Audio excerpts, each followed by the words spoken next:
उस रात महल की दीवारें भी गूंगी हो गई थीं, जैसे वे भी राजा के अगले कदम की साक्षी बनना चाहती थीं। पर यह कदम कोई युद्ध, राजनीति या विजय का नहीं था। यह था राजा की उस अजीब परंपरा का हिस्सा जो सैकड़ों वर्षों से चली आ रही थी। हर नई विवाहित वधू के साथ रात बिताने की परंपरा। राज्य का नाम था श्रीपुर और राजा थे रुद्रसेन। राजा जितने शक्तिशाली योद्धा थे, उतने ही विचित्र उनकी परंपराएं। राज्य में एक अजीब रस्म थी।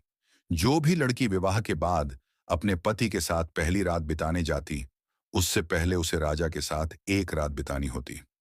यह परंपरा किसी ने कभी नहीं टाली थी, क्योंकि इसे राज्य की समृद्धि और रक्षा से जोड़ा गया था। राजा ने यह नियम क्यों बनाया, इसका रहस्य हर किसी की जिज्ञासा का केंद्र था। राज्य में एक किसान की बेटी रूपमती अपनी शादी के सपने बुन रही थी। रूपमती सुंदर, तेज बुद्धि और निडर थी। उसकी शादी का दिन तय हुआ और जैसे ही यह खबर फैली कि रूपमती की भी बारी राजा की परंपरा में शामिल होने की है, पूरे गांव में हलचल मच गई। रूपमती के पिता चिंतित थे और उसकी मां गुस्से में। ऐसी बेइज्जती हमारे साथ क्यों? मां ने गुस्से से कहा। लेकिन गांव के बुजुर्गों ने समझाया, यह परंपरा हमारी रक्षा का हिस्सा है।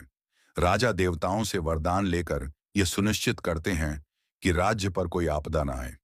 रूपमती चुपचाप यह सब सुन रही थी। वह जानती थी कि इस रस्म को तोड़ने का मतलब राज्य से विद्रोह करना होगा, लेकिन उसकी आंखों में विद्रोह का ज्वाला थी। शादी के बाद रूपमती को महल में बुलाया गया। राजमहल का वह विशेष कक्ष जहां यह रस्म निभाई जाती थी, हर किसी के लिए रहस्यमय था। दीवारों पर सोने की नक्काशी, झूमर की रोशनी और हवा में गूंजता धीमा संगीत, सब कुछ शाही था। लेकिन उस रात रूपमती का दिल तेज धड़क रहा था। जैसे ही राजा रुद्रसेन कक्ष में आए, रूपमती ने गहरी सांस ली। राजा ने उसकी ओर देखा और कहा, तुम जानती हो यह परंपरा क्यों है? रूपमती ने निर्भीक होकर उत्तर दिया, नहीं, लेकिन मैं जानना चाहती हूं, और यह भी जानना चाहती हूं कि जो आप कर रहे हैं, क्या वह सही है? राजा रुद्रसेन थोड़ी देर तक शांत रहे। फिर उन्होंने बताया, सदियों पहले इस राज्य पर एक भयंकर श्राप लगा था। एक राक्षसी जो यहाँ के राजवंश से बदला लेना चाहती थी, ने श्राप दिया कि हर विवाहित स्त्री के विवाह की पहली रात उसके पति की मृत्यु होगी। हमारे पूर्वजों ने इसे रोकने के लिए यह परंपरा बनाई। राजा खुद उस रात को स्त्री के साथ बिताएंगे ताकि श्राप का प्रभाव समाप्त हो जाए। लेकिन हर बार यह एक त्याग है, क्योंकि यह रात मेरे लिए नहीं, राज्य की रक्षा के लिए होती है। रूपमती ने यह सुना और आंखों में आंसू भर आए। उसने राजा से कहा, यह परंपरा सही हो सकती है, लेकिन इसका अंत होना चाहिए और मैं इसे खत्म करना चाहती हूं। रूपमती ने राजा से कहा कि वह उस राक्षसी से मिलना चाहती है। राजा ने पहले मना किया, लेकिन रूपमती की जिद के आगे झुक गए। रात के अंधेरे में वे दोनों उस प्राचीन जंगल में पहुंचे जहां वह राक्षसी निवास करती थी। रूपमती ने साहस के साथ राक्षसी का सामना किया। उसने कहा, तुम्हारे श्राप ने न केवल राजा को बल्कि हर स्त्री को भी बंधक बना दिया है।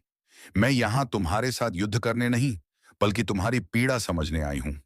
क्या तुम्हें वास्तव में लगता है कि बदला लेने से तुम्हारी आत्मा को शांति मिलेगी? राक्षसी ने एक पल सोचा और कहा, सदियों से मैं अपने क्रोध में अंधी रही, लेकिन आज पहली बार किसी ने मुझसे यह सवाल किया है। तुम्हारी सच्चाई और साहस ने मेरा दिल बदल दिया है। मैं अपना श्राप वापस लेती हूं।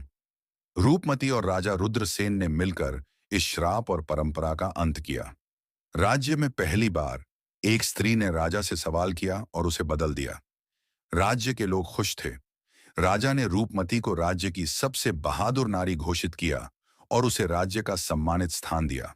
और इस तरह एक राजा की रात, जो पहले डर और दर्द का प्रतीक थी, हमेशा के लिए समाप्त हो गई। उस रात महल की दीवारें फिर से गूंज उठीं, पर इस बार खुशी और आजादी के संगीत से।